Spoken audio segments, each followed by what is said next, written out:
সিঁড়িতে আক্রান্ত বিজেপির পঞ্চায়েত প্রধান। রাতেই পঞ্চায়েত প্রধানের দুই ছেলেকে মার আর বাঁচাতে গেলে আক্রান্ত পঞ্চায়েত প্রধান মাও। আরো বিস্তারিত জানাবে সুপ্রতিম আমাদের সঙ্গে রয়েছে। সুপ্রতিম, কি এমন ঘটনা ঘটেছিল বিজেপি পঞ্চায়েত প্রধান আক্রান্ত হলেন?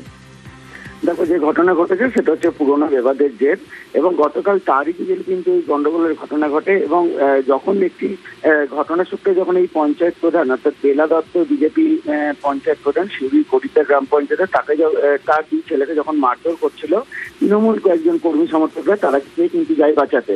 এই সময় তাকেও কিন্তু সেই সময় নিগ্রহ করা হয় বলে অভিযোগ, এবং সঙ্গে সঙ্গে ঘটনাস্থলে স্থানীয় বাসিন্দারা যায়, তাদেরকে উদ্ধার করে এবং সিউড়ি থানার পুলিশ যায়, পুলিশও গিয়ে যায় এবং সেখানে কিন্তু প্রচুর মানুষ জমা দেয়, এলাকায় উত্তেজনা ছড়িয়ে পড়ে।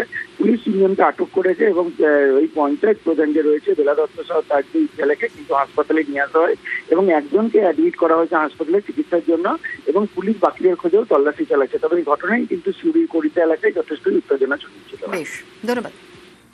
এসে দেখছি ছেলেকে সবাই মিলে মারছে, আর আমাকেও মারছে, এতে রাশি দিয়ে মারতে লেগেছে আমাকেও। এরা তৃণমূলের লোক। অ্যারেস্ট তো দুজনকে করেছে, বাকি তিনজনকেও অ্যারেস্ট করতে হবে। তাদেরকে দেখাতে হবে যে পুলিশগিরি কাকে বলে, এবং পুলিশগিরির সাথে সাথে তৃণমূলের গুন্ডাদের একটা বার্তা দিতে হবে। এই ধরনের ঘটনা যেন আর না ঘটে। যদি ঘটে তাহলে তৃণমূলও বুঝবে বিজেপি কি।